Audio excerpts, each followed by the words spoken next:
There is always talk about how Rolex is an investment, how AP is an investment, that if you want to invest your money, invest in watches. And I already made a video talking about how I believe that watches bought in jewelry stores are not an investment. But just as people always say that some watches are very good investments, the reality is that 99% of the watches on the market will lose value. But why does this happen? Now, I want to tell you that this is my opinion.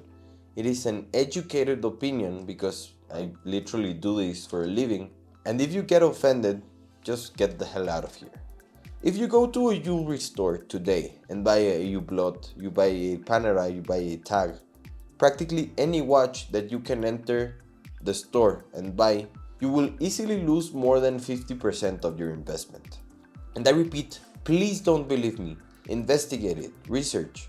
Research the retail price of any Hublot, any watch you want. And then go to websites like eBay or Chrono24 and look for the same reference of the watch. And you will witness the prices for yourself. And this is not exclusive to any brand. I repeat, any brand that you buy new at a jewelry store, you will lose money. But to start, I would like to ask who or why did the idea come about that watches have to maintain their value? Because the same syndrome happens with cars. For example, you buy a new car from a dealership, you take it out, and once it leaves, you have already lost around 40% of your money. And I think this myth of watches having to maintain their value comes from two parts. First, it comes from the 70s, when the invention of the quartz watch was a very strong blow to Swiss watchmaking. And they had to change the mentality of their customers and users to understand that watches were not just tools to tell time. They were heirlooms, they were pieces of art, they were also investments. But it also comes from the point of view that if you're investing a large amount of money in something that you can use on your wrist, then what you want is to be able to recover at least certain part of your investment if you ever have a problem. So basically it means that you have security, that your money is safe in that piece on your wrist instead of just sitting there on the bank.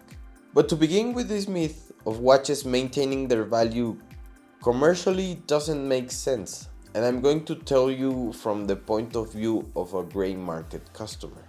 Let's say you're looking to buy any watch and the retail price is $1,000. Let's keep it simple, $1,000. But for some strange reason, that watch maintains its value, and in the gray market, it is sold for $900. What stops you from spending those extra $100 to have the experience of buying the same watch at a jewelry store with the new warranty, completely new with plastics and all? Do you really think that those $100 are going to stop you from doing it? I don't think so. So what is the only thing that can stop you from doing this? That watch becomes difficult or impossible to get. So basically, for a watch to maintain or increase its value, it has to be an extremely rare or hard piece to get. Because if something is easy to get, then demand goes down. And of course, the price goes down as well. But here comes the first factor of why watches lose value. As I put it in the previous video about watches not being an investment, that for some reason people didn't believe me, but the truth is that if you don't believe me, I can't do anything. It is that certain jewelers or certain stores give preferences to their most active customers, of course. And they have preference to get the rare pieces. And it is no secret that if you want a popular and rare piece and hard to find, you need to have spending history with this store. So I'm going to give you the same example that I did in the previous video. You want the most popular Rolex? Perfect, no problem. I'll give it to you in 3 months. But I need you to buy 15 watches, at least from other brands, so that I am able to sell you the Rolex. But don't worry, those watches that I'm going to sell are from Tudor, Omega, Panerai, Hublot, IWC, And I'm going to sell them with a 35 to 40% discount so that you don't feel the blow so hard. So obviously the jeweler moves inventory, but those 15 pieces that you got with a discount came out with almost a 40% discount, new.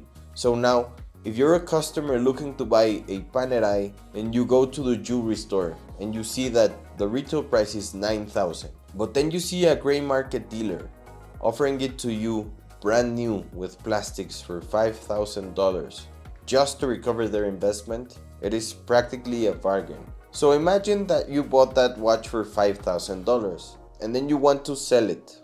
And I mean, obviously, you know that you used it and it has some scratches. So you decided to sell the watch. So if you bought it new for $5,000, well, maybe you can sell it for $3,500 or $4,000 to the next person. So from a brand new watch that cost $9,000, the gray market price is 30% of its retail value. And I repeat, if you do not believe me, go to the websites, look for the prices, and compare them with the retail price. Now comes another very important factor that affects the prices of watches, whether you want it or not, is the materials and the movements. Lately, brands, and this is in general, probably 90% of brands or more, have found it very easy and cheaper to use generic movements, which by themselves are actually not bad. They are extremely reliable and easy to repair mechanisms. The problem comes when those generic mechanisms come with stratospheric prices. For example, Hublot, which is one of the biggest reasons why it is one of the most hated brands. Because the movement of the basic Hublot watches can be found for sale for $200, while the watch is worth over $15,000. How can you justify that a $15,000 Hublot is worth the same as a $2,000 Oris when they both have the same movement? How can you justify that, in this example, Tag, with its entry-level models which are worth over $2,500, that the movement can be found for sale for $15? Forgive me, but this is practically unacceptable. The margins that are being handled are stratospheric, and the prices do not match the quality of materials of the watch. So what happens is that the market corrects itself, because if you notice, the brands that have this big gap between retail prices and gray market prices are brands that practically sell to people who have no idea about the world of watchmaking. People with money who want to spend money on watches, and people who want to show off that they have money. But there are people that are not really educated in the world of watchmaking. Because if you compare it with brands like Grand Seiko, Jojo LeCoultre, or even small brands like Christopher Ward or Venezianico, these are brands that strive to offer you more for a fair price. But they are brands that are not as recognized as others. And lately, watch prices have elevated a lot. But if the quality, if the finishing, and everything that comes with the watch is not in line with the price increase, of course the gray market will correct that price. I think these are two factors that are the ones that most contribute to the devaluation of most watches, because exclusivity, oversupply, the sale of watches with discounts, the price increases, and the use of generic parts affect the value of your watch. But what other factor do you think affects the price of watches? Leave it in the comments down below so we can keep talking. And remember that more than 90% of you who watch my videos are not subscribed, so if you like to talk about watches and the market, please click on the subscribe button and activate the bell, and I'll see you next time.